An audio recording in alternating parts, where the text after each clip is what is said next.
Hello दोस्तों, आपको स्वागत करते हैं। कौन नहीं जानता है कि भारत में सबसे धूमधाम से मनाए जाने वाले इस होली त्यौहार के बारे में। हाँ दोस्तों, बात कर रहा हूँ होली त्यौहार बारे में। हम जानते हैं कि इस त्यौहार में हम एक दूसरे को कलर लगाते हैं और इस त्यौहार को फेस्टिवल ऑफ कलर्स भी कहते हैं। दोस्तों, इस त्यौहार को आज हम समझते हैं होली फेस्टिवल होती क्या है, इसका कहानी क्या रहा है बनाने का पीछे, और इसको किस तरह बना जाता है, और इसको बनाने से हम इस त्यौहार के द्वारा क्या क्या लेसन हम लोगों को सीखने का जरूरी है, जो कि हमारे जीवन को और समाज में हमारा फायदेमंद होता है। उसके साथ साथ हम कुछ अवेयरनेस के बारे में भी इस वीडियो में हम चर्चा करेंगे। अगर ये सारे सवाल का जवाब आप जानना चाहते हैं, इस वीडियो में अंतिम तक बने रहिए। सबसे पहले हम बात करते हैं इस होली का नाम के बारे में। दोस्तों, इस होली त्यौहार जो आप जैसा समझते हैं HOLY नहीं होता है स्पेलिंग, इसका स्पेलिंग HOLI होता है, होली। और आइए हम दोस्तों इस नाम कहाँ से आई इसके बारे में थोड़ा करते हैं। ये नाम जो है ना होलिका से आई है। होलिका होती है एक असुर, बहुत बड़ा असुर, हिरण्यकश्यप का बहन थी, और उसी के नाम से इस त्यौहार का नाम दिया गया है।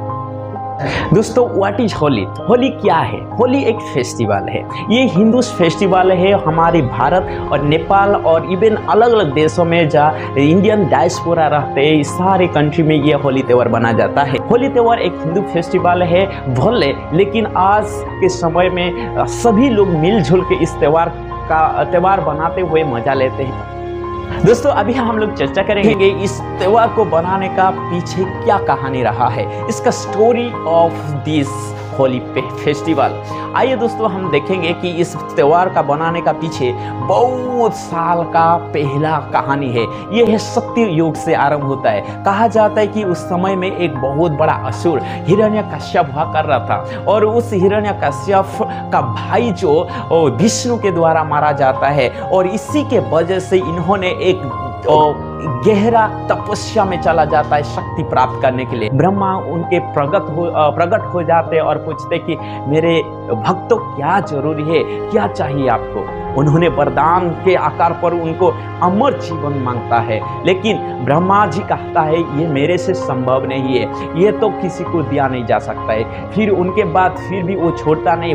हिरण्यकश्यप बहुत इंटेलिजेंट असुर हुआ करता था, इसी वजह से उन्होंने कुछ टर्म एंड कंडीशन के आधार पर उनको मांगने लगता है। वो मांगता है कि मुझे इस तरह वरदान दो ताकि मेरा भाई का मृत्यु का बदला ले सकता।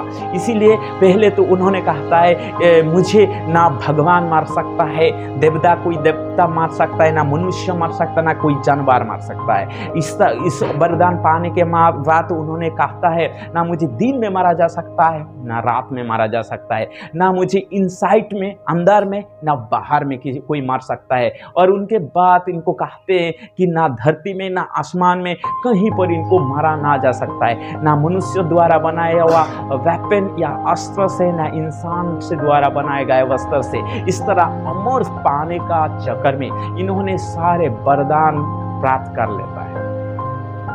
इस प्रकार का सारे वरदान प्राप्त करने के बाद हिरण्यकश्यप अपने आप में घमंड कर लेता है और इतना क्रूरता से अपना देशवासियों को शासन करने लगता है, और खुद को कहता है कि मैं ही भगवान हूँ और मुझसे अलावा कोई किसी को पूजा करने की आवश्यकता नहीं है। और इसी दौरान जब उनका घर में ही एक बेटा जन्म होता है, जिसका नाम प्रहलाद कहा जाता है, लेकिन ये प्रहलाद ही अपने घर में एक सबसे बेस्ट भक्त, विष्णु का भक्त निकलता है, जो कि अपने पिता को परवाह ना करते हुए हमेशा विष्णु को पूजा कर अपने राज शासन के दौरान, जो कि 107 मिलियन ईयर शासन किया माना जाता है हिरण्यकश्यप को, और उसी शासन के दौरान पर सबको डरा कर खुद को पूजा करने के लिए बाध्य करता था। लेकिन अपने ही घर में प्रहलाद एक बच्चे जो कि विष्णु का सबसे बड़ा भक्त निकला, लेकिन इनको जितना भी मनाया जाए लेकिन ये रुक नहीं रहा था।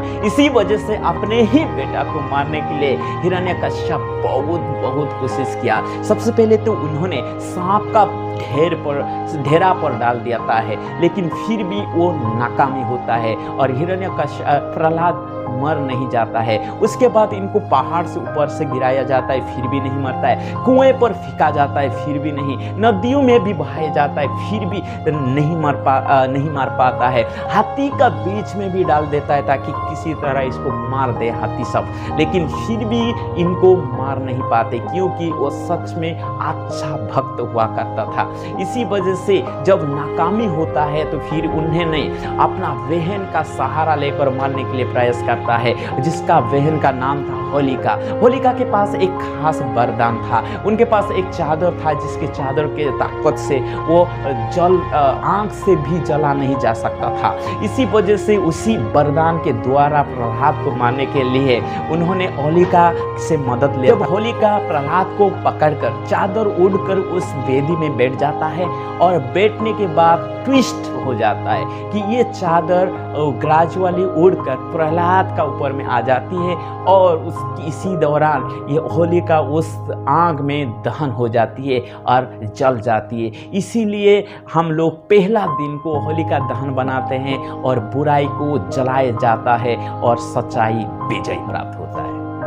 इसी तरह हिरण्यकश्यप जब पावरफुल हो जाता है और वरदान प्राप्त होता है, कोई भी किसी को मार नहीं पाता है, ना धरती में, ना आकाश में, ना पानी में, ना अंदर में, ना बाहर में, तो फिर नरसिम्हा जो कि चौथा अवतार लेकर विष्णु आते हैं, जो कि मेन लायन कहा जाता है। हम इसको भविष्य पुराना अध्याय 7 में पढ़ने के लिए मिलता है। तो फिर वो आकर हिरण्यकश्यप को अपने उंगली से मारता है, ना कि किसी हथियार प्रयोग करता है, और इसी तरह हिरण्यकश्यप असुर को नष्ट किया जाता है और बुराई धरती से खत्म किया जाता है। दोस्तों, इस होली त्योहार का पीछे और एक बढ़िया सा कहानी है, जिसका स्टोरी है प्यार भरा स्टोरी राधा कृष्णा का। दोस्तों, एक बार कृष्णा ने राधा के साथ मिलने के बाद उन लोग का बहुत बड़ा प्यार हो जाता है और इसी वजह से वो मिलने के लिए जा रहा था, लेकिन वो सोचता है कि मैं क्यों इतना डार्क हूँ और राधा इतना गौरी है। इसी वजह से थोड़ा मन में उदासपन हो जाता है कृष्णा को। लेकिन जब ये उदास मन को अपना मम्मी देखती है यशोदा, उन्होंने कहती है बेटा एक काम कर लो, एक किसी भी प्रकार का कलर लेके उनको अप्लाई कर दो ताकि उसका कलर और तुम्हारा कलर बराबर लग सके। और यही कृष्णा कर लेता है। वो जाकर राधा को रंग लगा देता है और उसके बाद उसका कलर और अपना कलर बराबर हो जाता है। और उसी दिन से हम लोग होली त्योहार में कलर इम्प्लीकेट करते हैं और एक दूसरे को लगाते हैं। दोस्तों, अभी हम लोग देखेंगे how to celebrate the Holi festival. Holi festival को किस तरह बनाया जाता है भारतवर्ष पर। दोस्तों, इस होली फेस्टिवल को बनाने का बहुत तरीका है, बट यहाँ में 2 दिन बनाया जाता है। हम जानते हैं कि कुछ दोस्त लोग कहते हैं कि हमारे भारत देश में ऐसा भी त्यौहार है जिस त्यौहार में अच्छे कपड़े की कोई ज़रूरी नहीं। मेरा एक दोस्त था, मैंने कहा था आपका टी शर्ट फाड़ गए फेंक दो। उन्होंने कहा नहीं बचा के रखो, क्योंकि होली का दिन में काम आएगा। सच में दोस्तों, होली दिन में फटा हुआ ड्रेस पहन के भी हम धूमधाम मजा मस्ती लेते हैं। आइए दोस्तों, इस होली को किस तरह बनाया जाता है और भी देखेंगे। सबसे पहले दिन में दुरखेल होती है। दुरखेल ये होती है कि उस दिन मिट्टी और कीचड़ के साथ खेला जाता है और एक दूसरे को लगाया जाता है और इस तरह उस होली का त्योहार का शुरुआत हो जाती है। उस रात्रि पर होली का दहन किया जाता है। होली का दहन वही है जो कि हिरण्यकश्यप का बहन जो प्रहलाद को पकड़कर वेदी में जल गई थी, उसी को जलाया जाती है और सिंबल किया जाती है कि याद करा जाता है कि इस तरह बुराई खत्म किया जाता है और अच्छाई को विजयी दिखाया जाता है। और सब रास्ता में पहला दिन का रात में ये होली का दहन की जाती है। इसी तरह उस दिन बुराई को खत्म किया जाता है। हम दूसरा दिन में जब आते हैं तो मेन होली फेस्टिवल होती है, जहाँ पर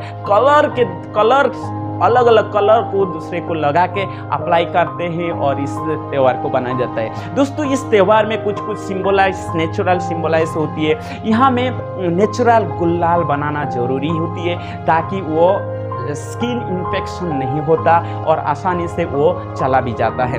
दूसरा, इस त्यौहार में कुछ नेचुरल इन्फेक्ट मैंने बता देना चाहता हूँ, जिस तरह की आग की आवश्यकता होती है, कलर की आवश्यकता होती है। हमें मिट्टी बालों के साथ जोड़ने का रिश्ता भी दिखाया जाता है कहीं महीना में, और इस तरह इस त्यौहार को बनाया जाता है। और उसके बाद घर घर में अच्छा स्वीट डिश और खीर और पोहा बनाकर लोगों को बुलाकर खिलाकर संबंधी भी बढ़ाए जाते हैं। इस होली त्यौहार को धूमधाम में भारत देश में बनाया जाता है और नेपाल में भी बनाया जाता है और अलग अलग देशों में भी जो डायस्पोरा है उन लोग के द्वारा इस होली त्यौहार एक दूसरे को कलर लगाकर हंसी मस्ती करके एकता बनाया जाता है। और उसके बाद हमारे देश में माना जाए तो सबसे ज़्यादा वृंदावन पर, जहाँ पर कृष्ण और राधा का जन्म स्थान है, वहाँ पर खास तरीक़ा से इस त्यौहार को बनाया जाता है। साउथ इंडिया में पोंगल और ओणम अलग अलग नाम से इस त्यौहार को जाना जाता है। दोस्तों, इस त्यौहार में बनाने का समय में म्यूजिक और गाना डांस भी शामिल किया जाता है और खुशी हरदम मस्ती भी किया जाता है।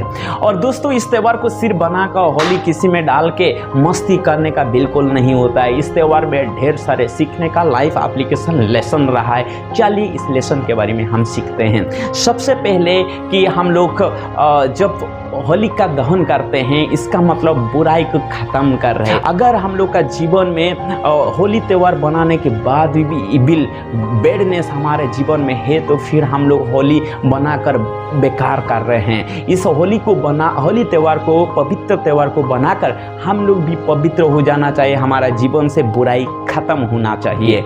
उसके बाद इस त्यौहार को और सिंबलाइज की कलर एक दूसरे को लगाते हैं, यानी कि देखिए कृष्णा एंड राधा जो अलग अलग कलर के थे फिर भी इस कलर को लगा के अपना प्यार को बढ़ाए और अनंत काल तक बनाए रखे। तो हम लोग के जीवन में एकता भी इस त्यौहार के द्वारा उत्पन्न होती है और हम लोग के जीवन में एकता होना जरूरी है। हम लोग के जीवन में अहंकार, क्रूरता है, एक दूसरे को विरुद्ध करते तो फिर इस त्यौहार को बना के हम लोग बिल्कुल उपद्रव कर रहे हैं। तीसरा, हम ये कहना चाहते हैं कि इस त्यौहार को जब बना रहे हैं हम लोगों को कुछ सेंसिटिविटी रखना चाहिए। हम कुछ क्लिप्स देख पाते हैं कि पहले ईयर में हम लोग किस तरह बना के कुछ केमिकल मिक्स वाला कलर डाल के स्किन इन्फेक्शन हो जाता है, किसी में दिक्कतें आ जाता है। इस तरह तो व्यवहार नहीं करना चाहिए।